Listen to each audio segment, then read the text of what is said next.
Well, I caught him. She ran what's her name? No, you did. You ran in the yard. You trapped him. I got him. You scared him. You trapped him. He like got stung, I guess. Well, I was going like that. Ha, ha. And she like got like that. What's her name? Like Pocahontas, like real wild. She got it. We took it to Daddy's house, and Daddy said, "Oh yeah, I'll make a good pet out of him. He would like it here. I gave him some good food. He killed him." That time, Roger, Daddy killed that. They took that it was little David, and took that rabbit over there. Daddy said, "Oh, I had to kill him. He wanted me. He told me to kill him. Your grandpa He wanted me to eat him." Adrian and Roger had to buy him a rabbit for Easter, and he grew big, you know. No better And now. we had to move to an apartment, and we had to give him to Daddy, and Daddy was going, "Oh," he's telling him, Put it on. "Oh," he goes, "Let me have him. I take good care of him. I build him a house." Right. You wanted to buy my dog? I said, Well, no, take he his ain't for time, sale, man. bro. Hey, we went to the park, cause they get that Grandpa the rabbit, right, and we were gonna go see what kind of house he had made for the rabbit. We went to the park, they're feeding the birds, the ducks bread. They said, "Let's go back and see what the rabbit." Okay, we went up there, and right away I knew, I walked in the yard, there was white hair everywhere. Field, Grandpa was going, I can't eat "Oh, he told me to kill him. He told me he wanted me to eat him. He didn't want to live no more, so he told me." The kids are going, "Ah," they're crying. He was going, "Oh, could be crying. Here, Devastating, eat them." He was trying to feed him the rabbit, and they're like, "Ah," crying. Yeah, I wouldn't have ate my own pet either. I had a big rabbit like that bottle one time, a big white one. Daddy gave it to me. It was a big fat one, but that big. And it was like real pink nose and real pink eyes. And I used to go down the road. Partner leave I already? used to walk down the road by with the Somebody leash over with there diamonds on it. was I got one at the store with diamonds on it. I think it was at Woolsworth at the time I bought it. It was like had diamonds. And I used to walk down the street with it hopping. I used to smoke weed and I was like all drunk. I was walking down the street, all stoned like that, and people were honking me, beep, beep, beep. They would laugh, you know, because I had that rabbit. I used to take him home. And he would sleep with me. I'd go in there and watch TV in that back house. It was like cold in there. He was like warm. I'd have him to bed with me. He's doing me for about a month. So one day I took him to Denver with that Jerry size for about 3 days. And I came back and I said, "Where's my rabbit at?" And I was looking a little loop. He told me, "What rabbit?" She said, she said, "You know, over here." And she showed me a big pile of bloody like fur in the back. And Daddy had him in the oven. He was real big. And Daddy goes, venga, se comer. I told him, "Where's that rabbit at?" He goes, I thought that rabbit was old. And he cooked it, and he told me, "Toma," and he cut me a piece of what me eat. I told him, "No, I can't eat. That'd be like eating one of my kids, or like eating one, you know, like my friend." Your dog. Yeah, he cooked him in the oven. I don't took up 3 days, and he made him. He had like fur in the back and the ground. Oh, you could have not that on Grandpa. He would cook. They took it. I always remember that time Daddy took us to the park, and Daddy's like old fashioned, like a hillbilly. And he pulled out his butt 22 in broad daylight. We were at the city park, and there was all kinds of squirrels walking around like that. Daddy shot it with. That squirrel went flipping over. Damn, That little went, "Daddy, that man shot that squirrel." That man went through like a real respectful gringo, like short hair. He said, "Now, sir," he goes, "that was very inappropriate for you to do that." Daddy goes, "Cállate the hocico before I give you a good chingada." That Daddy said, "Shut up before I kick you one." And then that man goes, "Now, sir, you can't do that." Daddy went, "Come on, fella." And he was going like that, like this. He was going like this. He goes, "Come on, fellas, go a few rounds up and around." Me and Bertha were laughing. We laughed so hard, man. He goes, cállate, tú estás loco. Tú pareces tú venías del state hospital. Yeah, you want to get a laugh. In the hospital de locos. He told me, Bertha, and we're laughing. He socked me in the side. And he would always hit me when hit Bertha. She'd get behind me. And Daddy shot that screw. And the man goes, "Come on, fella." He goes, "No, you can't do that." Daddy was going, "Come on, fella." He's going like that, moving his head back and forth. He's going to he wanted to fight There was a that time guy. you and me were laughing and laughing and laughing, and you were in ROTC. You had the uniform on, and you were laughing. ¿Qué tienen? Estas tapados and locos. Yeah, he Y the more you you couldn't say even it, the more laugh. we would laugh. We'd be sitting inside the, we'd be sitting You inside the still have house. that picture standing there. We'd be sitting in the house, you could hear the clock going. If you don't have sway, you know, fan or nothing. And we'd be watching the Three Stooges. And we did, you know, I mean, you're watching the Three Stooges, they can make you laugh. We would like giggle. He'd go and sit there. ¿Qué tienes, Roger? ¿Estás loco y crazy? Didn't I tell you not to get callado? Didn't I tell you you couldn't even laugh? You started hitting me, and I was like, scared. You started hitting me just because we were laughing at the Three Stooges.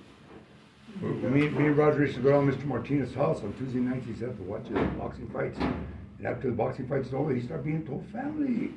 He started fighting Frank and everybody. He started Mr. Martinez. He was like crazy. You ever see that movie on the One Flew the Cuckoo's Nest when that guy, that short guy, was, I want his cigarettes, not yours. That's what Mr. Martinez was. He was like, he had a temper.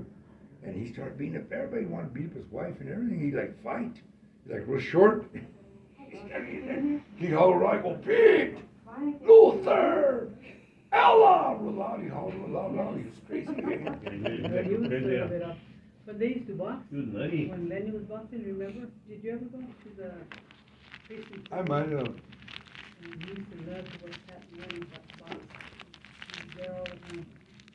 Yeah, one time he wrote me a cool letter, man. It was Who? I got this letter in the mail. Mr. Martinez said Steve the Mouse on it.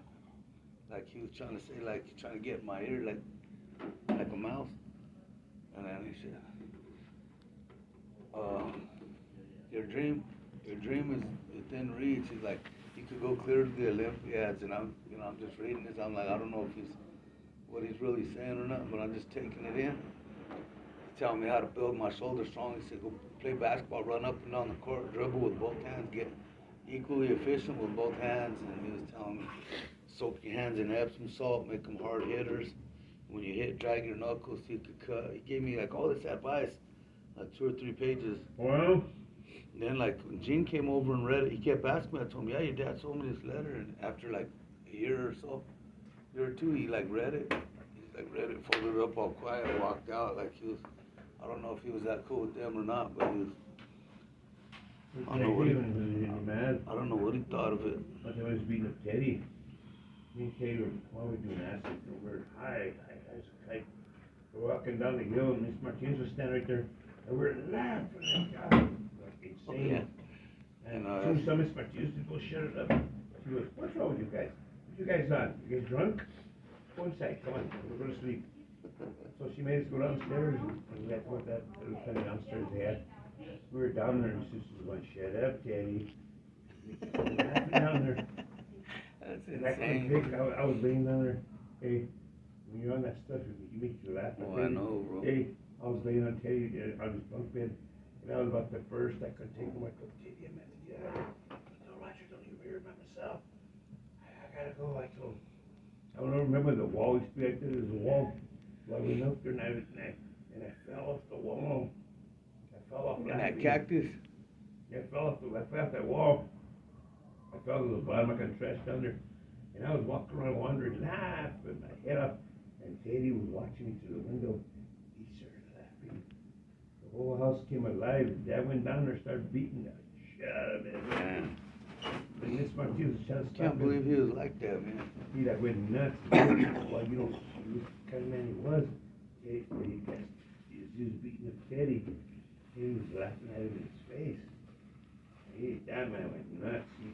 He almost killed Teddy. I heard he was like, they used to call him Mono or something. Yeah, mouse. Cause that's what he said, Steve the Mouse, and then he put Mono on there. Yeah, he was. What is that? That was his nickname. Well, you ever see the red squares about this big, and they used to put them on the tracks, they had like a band-aid they tied around the Yeah. railroad tracks. One time we had one of them, man, I don't know if it was Roger or somebody, or it was Jimmy, they threw a brick, they put it in the end of that wall's right by Dad's house, by the Martinez yard, there's like a big wall there, to play baseball there, and they put it on the cement like that, and they threw a brick, it went boom, like about 6 It was M80s. like an M80. No, it was louder. It was loud. They threw a big cloud about this one that came like a big mushroom cloud when it went up in the air. It for was that. Well, they use them for, they put them on the track so they can warn other These trains. guys, man. You could hear it for about a mile away or more. Yeah, when the trains come in, It warns them to let them know they're gonna be coming. when and they it's a hit it, warning. they knew they were coming to a. Gee, they were like a big blasting cap. They were red like that. Yeah, blasting caps. They were like. Gee, they were. Hey, were you guys there when they dynamited that bat cave right there on? Oh, I heard about that. On Gold Hill? We were right Yeah, there. that bat cave. Cause we were the paper boys, and we could see everybody pulling up down the hill, like by across the street from Loopy and Gene's old house right there. Back here was supposed to go. They were all pulling up, we all stood back where they said it was safe to stand. The guys went in, they demoed it. And I remember thinking like, damn, they got rid of a lot of bats, cause there was thousands of bats used to fly out every day. And thousands would fly in the morning, cause we deliver papers right Yeah. about that time. And then later on, I hear that that's mosquito control, you know, they kill like, each one kills a pound to 3 pound of mosquitoes a night. And I was thinking, man, that probably did a lot of damage to that population, you Yeah. know, made them blow up. That kid was supposed to go across the rodeo, right? Yeah, Well, they said they blew it up because some kid hung himself or somebody died in there. Well, you go back far enough They in there, blew it you up. could run into some problems. We'd only go to the front of it. We Yeah, we weren't we brave never enough. know, in. You don't had see some- bats those- no more flying around. They used to There fly were some around. bad stories about that. Bad Well, stories. have you seen bats? I don't see them anymore. They used to Somebody be a lot of supposed to have bats. died Well, you in know there. that Go to the Goat Hill east side. had all those I don't all see those 'em anymore. mafiosos. Yeah. So a couple times I used to go jump out on that shack out there and climb, you know, I'd climb around on that wood shack and I'd climb up there and I found a blackjack shaped like a chicken, a big heavy one, You ever leather see with lead in there. Yeah. And then another time, I found a switchblade on top of it. People would do dirt, run by there and ditch them. And I just happened to luck out and find them 2 times. But That caves, there's caves all over the. yeah, that's, they said it was like the underground right there, but I never. The mafia was real heavy, that's what, rodeo. You know, speaking of bats. I remember did you- Tony Fasul and the dudes like, they used to call him Blackie. Yeah. For the first 2-3 days, I was in there like 2 weeks. And then after that, I started talking to him and I told him, hey, you're Virgil, ain't it? And he goes, hey man, don't call me Virgil, man. Start talking like, well, maybe I ought to call you asshole. Yeah, you was acting real weird with me, you treat me real hateful. Yeah, that's how they I are. told him, no bro, I remember you were just a fat little kid. I said, now look at you, you think that you're like a lieutenant or something, you got it to his head. Hey, bro. Yeah, he was acting real crazy. That was a pretty good fight. Pauline used to say, whoever, you know, Mildred's was down the hill, and back then 2 or 3 cents gets you 2 or 3 candies, you know, those all penny candies. Yeah. And she says, hey, whoever go down there and get me, I forget she gave her a little thing. Come back, I got 2 cents for me and Virgil. Scrapped down the hill, we scrapped all the way back. We finished out pretty good in the alley right there. I don't know how much older he was, but it was a pretty good fight for me for 2 cents, bro. Well, 2 cents.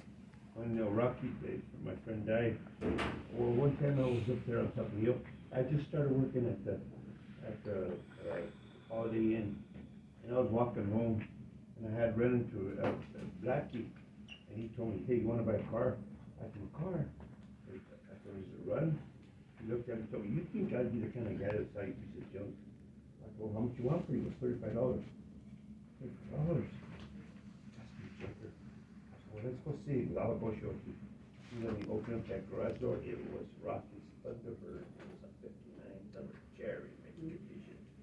And so I was working, I was waiting for my first paycheck to get it. I was walking home one day and all the guys I know telling me I was a party trooper because I wouldn't go with them. And against my wishes, I went with them. And that night I got thrown in jail because they all broke into the concession stand. And they blamed it all on me because they were younger. I paid all that damage they did. I was standing there, man. You never got that car. I never did. Well, Jimmy went and got the car. He told the guy, because the guy knows Jimmy, and he was using the brother. Well, Blackie. So yeah, Jimmy went and told him that I came for the car for Roger. And he said, okay, so Gee, I can't believe you get a car for and that. then when I came out of jail, You can't even get a bike for that. Jimmy had the car he was cruising around. I told him, that's my car, Jimmy. Oh, no. He's gonna sell somebody else.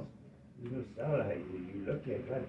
Lucky. Stepped on your toes and. And he would not, and then he wrecked it. The A-frame was bent on it. He just A-frame, no big deal. But he would not sell it to me. There were some other dudes that were up there. And Jimmy was telling him, do you wanna buy it? He was gonna sell it to him for $50. And I pulled Jimmy up to the side and I told him, I'll give you $50 for that truck. Actually, I told him, no, I want $500 for it. Jimmy, I said, you're telling them guys for 50. Oh no, I want 500. Remember right there, Mom? He ended up selling to the junkyard for $50. Remember where that, It was Arthur. that It name? was. Oh, I remember that car you Cherry, had. it was black and white. You remember I remember that. Sepiano? Where Sepiano lived? I remember Uncle Danny pulling up right there in a nice old black Charger.